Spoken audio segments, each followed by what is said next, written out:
Hey, you guys, this is the Retro Flora podcast. I'm Brenda. And I'm Charmy, and we're just two crazy sisters with an opinion and a channel. If you like true crime, conspiracy, and supernatural shit, then this is your channel.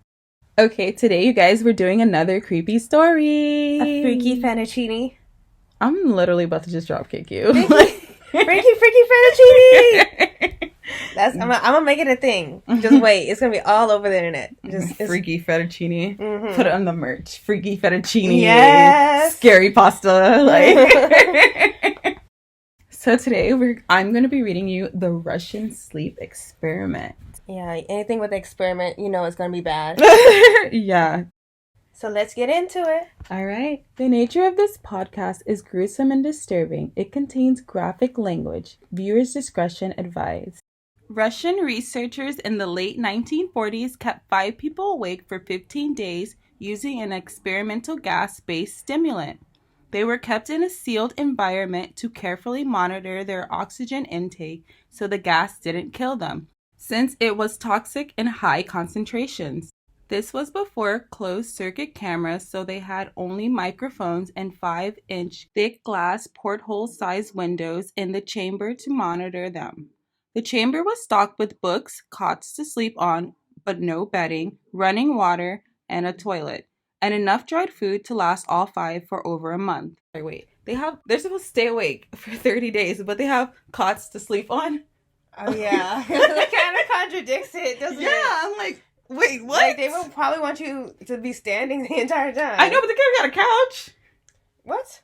They could have couches for them to sit. Yeah, but you don't sleep on the couch. But they're not supposed to sleep. Yeah, but if it's comfortable, they can sleep. Yeah, but if you put a cot in there, that's literally what they're for. So, that's why I'm like, at least the couch is for sitting. Like, you can sleep on it, but it's made for sitting. I just think they shouldn't have anything comfortable. Yeah, because it's just the comfortability is what's gonna get them. They should just have chairs made out of stone. Well, or the chairs with the needles and poke you or shit. No, girl, they're gonna be bleeding. Yeah, but then they can fall asleep. Yeah, they're gonna have other problems though. The test subjects were political prisoners deemed enemy of the state during World War II. Everything was fine for the first 5 days. The subjects hardly complained, having been promised falsely that they would be freed if they submitted to the test and did not sleep for 30 days. Their conversations and activities were monitored, and it was noted that they continued to talk about increasingly traumatic incidents in their past, and the general tone of their conversations took on a darker aspect after the 4-day mark. After 5 days, they started to complain about their circumstances and the events that led them to where they were, and started to demonstrate severe paranoia. They stopped talking to each other and began alternating whispering to the microphones and one-way mirrored portholes. Oddly, they all seemed to think they could win the trust of the experimenters by turning over their comrades. First, the researchers suspected this was an effect of the gas itself. After 9 days, the first of them started screaming. He ran the length of the chamber, repeatedly yelling at the top of his lungs for 3 hours straight. He continued attempting to scream, but was only able to produce occasional squeaks. The researchers postulated that he had physically torn his vocal cords. The most surprising thing about this behavior is how the other captives reacted to it, or rather didn't react to it. They continued whispering to the microphones until the second of the captives started to scream. The 2 non-screaming captives took the books apart, smeared page after page with their own feces, and pasted them calmly over the glass portholes. The screaming promptly stopped. So did the whispering to the microphones. What the fuck? That's just nasty. Just, I can't, even imagining it. It's just disgusting. You guys. This just teaches me when someone comes up to me hey, you want to be a part of an experiment? Just to say no. Yeah, because it's wild. That's wild. No. I would never be able to do this. I cannot be a researcher. I can't be the person being experimented on, and I can't also be the person doing the experimenting. I can't be in any vicinity of this. I can't be on this planet. Yeah. Goodbye. Yeah, I'm done. Doesn't this kind of remind you of The Platform? Oh God, not that movie. Yeah, I was traumatized from that movie. I laid awake all night just thinking, like, what would I do in that situation? Like, it's so scary to think about. That movie really disturbed me. And just the fact that they were eating their roommates, like, that was what was really disturbing me. It was crazy. And not just eating them, like all at once, like, slowly eating them, like, through the 30 days that they had to be in there. I was just like... Yeah, you can't eat them all at once. Yeah, I know, but it's just wild to keep somebody alive. But it's like survival of the fittest, but it's like, dang. If you haven't seen it, you should really watch it. Unless you don't like gruesome horror movies, then don't watch it. But I would say it really makes you think. It's a psychological thriller for sure, but it's also like a thriller. Yeah. After 3 more days passed, the researchers checked the microphones hourly to make sure they were working, since they thought it was impossible that no sound could be coming with 5 people inside. The oxygen consumption in the chamber indicated that all 5 must still be alive. In fact, it was the amount of oxygen 5 people would consume at a very heavy level of strenuous exercise. On the morning of the 14th day, the researchers did something they said they would not do to get a reaction from the captives. They used the intercom inside the chamber, hoping to provoke any response from the captives they were afraid would either be dead or vegetables. They announced, "We are opening the chamber to test the microphones. Step away from the door and lie flat on the floor, or you will be shot. Compliance will earn one of you your immediate freedom." To their surprise, they heard a single phrase in a calm voice respond, "We no longer want to be freed." Debate broke out among the researchers and the military forces funding the research. Unable to provoke any more response using the intercom, it was finally decided to open the chamber at midnight on the 15th day. The chamber was flushed of the stimulant gas and filled with fresh air, and immediately voices from the microphone began to object. 3 different voices began begging, as if pleading for the life of loved ones, to turn the gas back on. The chamber was opened, and soldiers sent in to retrieve the test subjects. They began to scream louder than ever, and so did the soldiers when they saw what was inside. 4 of the 5 subjects were still alive, although no one could rightly call the state that any of them looked like life. Food rations past day 5 had not been so much as touched. There were chunks of meat for the dead test subjects' thighs and chests stuffed in the drain in the center of the chamber, blocking the drain and allowing 4 inches of water to accumulate on the floor. Precisely how much of the water on the floor was actually blood was never determined. All 4 surviving test subjects also had large portions of muscle and skin torn away from their bodies. The destruction of flesh and exposed bones on their fingertips indicated the wounds were inflicted by hand, not with teeth as the researchers initially thought. Closer examination of the position and angles of the wounds indicated that most, if not all of them, were self-inflicted. The abdominal organs below the rib cage of all 4 test subjects had been removed. While the heart, lungs, and diaphragm remained in place, the skin and most of the muscle attached to the ribs had been ripped off, exposing the lung through the rib cage. All the blood vessels and organs remained intact. They had just been taken out and laid on the floor, fanning out around the eviscerated but still living bodies of the subjects. The digestive tract of all 4 could be seen working, digesting food. It quickly became apparent that what they were digesting was their own flesh that they had ripped off and eaten over the course of days. Most of the soldiers were Russian special operatives at the facility, but still many refused to return to the chambers to remove the test subjects. They continued to scream to be left in the chamber. To everyone's surprise, the test subjects put up a fierce fight in the process of being removed from the chamber. One of the Russian soldiers died from having his throat ripped out. Another was gravely injured by having his testicles ripped off and an artery in his leg severed by one of the test subjects' teeth. Another 5 of the soldiers lost their lives if you count the ones that committed suicide in the weeks following the incident. Oh my God. That is just so terrifying. Girl, they ripped off his testicles. Like, I just can't let that go because I'm trying to figure out, like... And they did this after the experiment was over.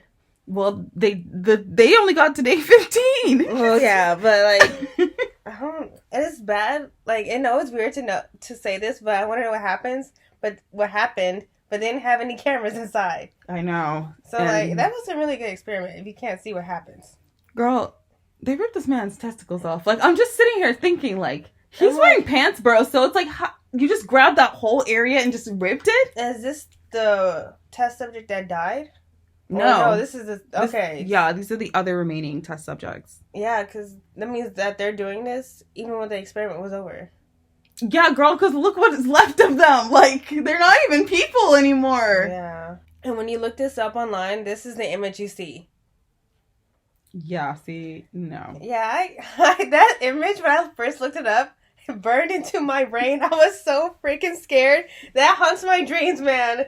That haunted my dreams. Bro, what good is my freedom if I look like that? Like, seriously. That shit was scary. In the struggle, one of the 4 living subjects had his spleen ruptured and he bled out almost immediately. The medical researchers attempted to sedate him, but this proved impossible. He was injected with more than 10 times the human dose of morphine derivative and still fought like a cornered animal, breaking the ribs and arm of one of the doctors. When his heart was seen to beat for a full 2 minutes after he had bled out to the point there was more air in his vascular system than blood. Even after it stopped, he continued to scream and flail for another 3 minutes, struggling to attack anyone in reach and just repeating the words "more" over and over, weaker and weaker, until he finally fell silent. The surviving 3 test subjects were heavily restrained and moved to the medical facility. The 2 with intact vocal cords continuously begged for the gas, demanding to be kept awake. The most injured of the 3 was taken to the surgical operating room that the facility had. In the process of preparing the subject to have his organs placed back within his body, it was found that he was effectively immune to the sedative they had given him to prepare him for the surgery. He fought fiercely against his restraints when the anesthetic gas was brought out to put him under. He managed to tear most of the way through a 4-inch wide leather strap on one wrist, even with the weight of a 200-pound soldier holding that wrist. It took only a little more anesthetic than normal to put him under, and the instant his eyelids fluttered and closed, his heart stopped.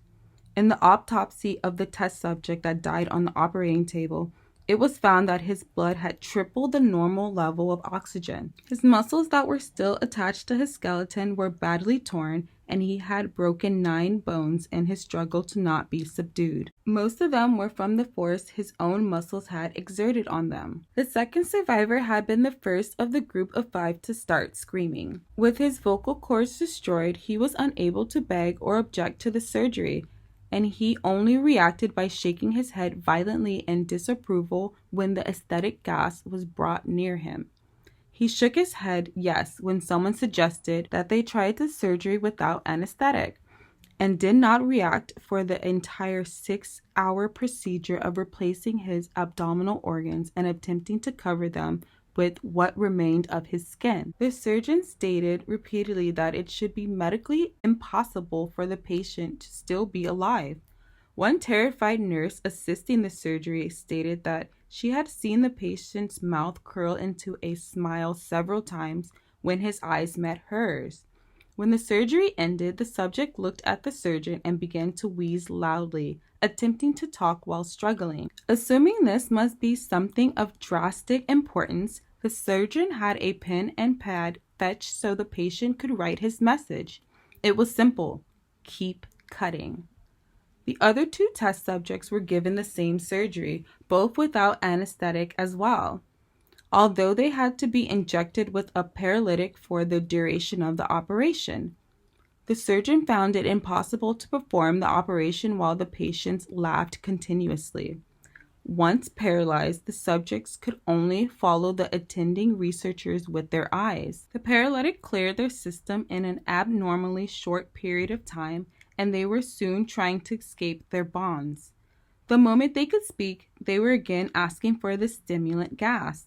The researchers tried asking why they had injured themselves, why they had ripped out their own guts, and why they wanted to be given the gas again.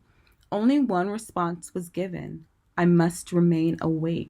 All three subjects' restraints were reinforced, and they were placed back into the chamber, awaiting determination as to what should be done with them.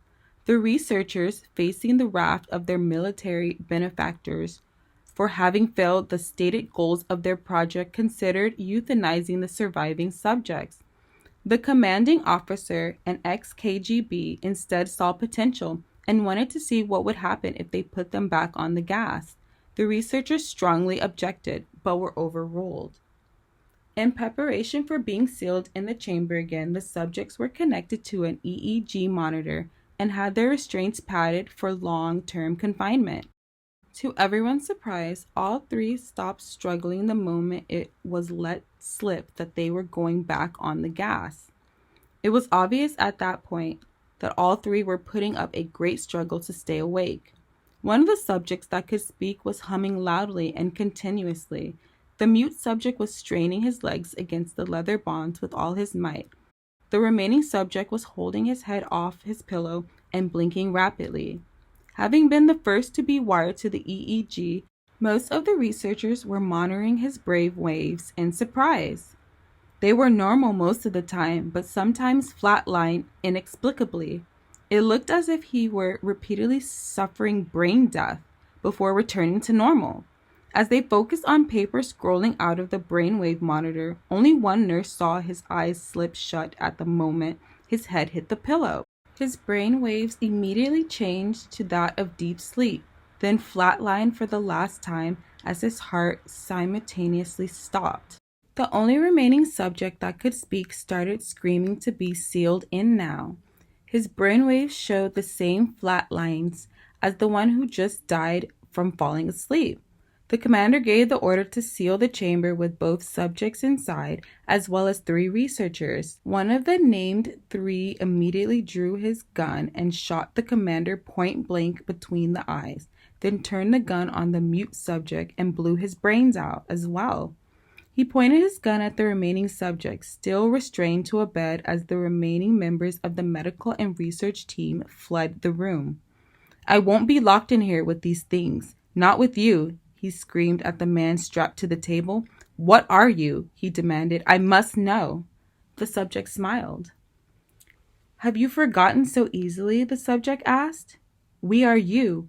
We are the madness that lurks within you all, begging to be freed at every moment in your deepest animal mind. We are what you hide from in your beds every night. We are what you sedate into silence and paralyze when you go to that nocturnal haven where we cannot tread. The researcher paused, then aimed at the subject's heart and fired. The EEG flatlined as the subject weakly choked out, so nearly free. What the fuck? Okay, wait. So he told the 3 researchers to stay in there and watch them, right? Yeah. One of the researchers took the gun and shot the person who told him to do that, yes. And then shot one of the test subjects, and then killed the last one, right? Yeah. So he killed the other 2 researchers. No, they was fleeing while he was like asking him like, "What are you?" Okay, yeah, because I was like, this is so crazy, bro. I'm not the "what are you," and then the subject is smiling at him like. I'm like, what the hell's in that gas? Right, bro. What is in that gas? Because they was not playing. They wanted that really gas. Weren't. Okay, so you guys, we watched the movie that's supposed to be like based off of this story, and it was wild. Yeah, it's called The Sleep Experiment. Yeah, it was crazy because first of all, we were watching this, right? And then it goes based off of true events. And me and Charmy looked at each other and we're like, bruh, this is a creepypasta. This is not based off of true events. It really wasn't. But what I found weird, I thought the movie would focus more on, like, the captives and what they did during, like, the whole 15 days. Instead, it really focused on the doctor who, like, made the experiment and how he's, like, this crazy psychopath who was doing these experiments because he wanted to kill people. Yeah, it was the movie. It's like the movie had some of the concepts of the story, but then it, like, ended with, like, on a whole nother, like, route. I was like... It went, like, very Saul route, you know? Yeah, it went, like, left. I was like, just like... Puppet Master route. I was just like, oh, okay, yeah, you know, I read the story. I know what this is about. And I'm watching, like, okay, yeah, they're getting paranoid. That's what's supposed to happen. And then I'm like... Then it just took a turn. Like, yo, who cares about the researcher, man? Like, I don't care about him. But yeah, they made it about him. The movie was also set in a different time period. It was in the 1960s and not 1940s. And also was in Britain. Yeah. Also, they covered the windows with blood instead of feces, which, you know, I Well, actually, what I liked about the movie is that they actually had windows. You know, in the story, it's all bricked up. You can't see nothing. Well, they had porthole size, like when you think of, like, the ship, like Titanic, when Jack was looking through the little... Yeah, okay. But, like, they didn't have the big glass windows like in the movie. Yeah, they needed the big glass to see. But I appreciate them using blood instead of feces, because I really was not looking forward to that part in the movie, because I was like, please don't, please. I don't know. I mean, I wish it wasn't blood. I wish it wasn't anything, but it was better that it was blood and not feces. But, you know, out of all of it, I gave it a 5 out of 10. Yeah, I would give it a 5 out of 10 too. The crazy thing was, like, well, I don't want to give spoilers to the movie, but, like... I mean, we just did. We read the story. Yeah, okay, but there's some things in the movie that were not in the story. But, like, basically there was, like, an imposter in there, but it wasn't an imposter in the story. So somebody was pretending to be in there, and they were really letting him sleep. Like, he would pretend to have an asthma attack, and they would take him out, let him sleep, and then put him back in there. Which, if...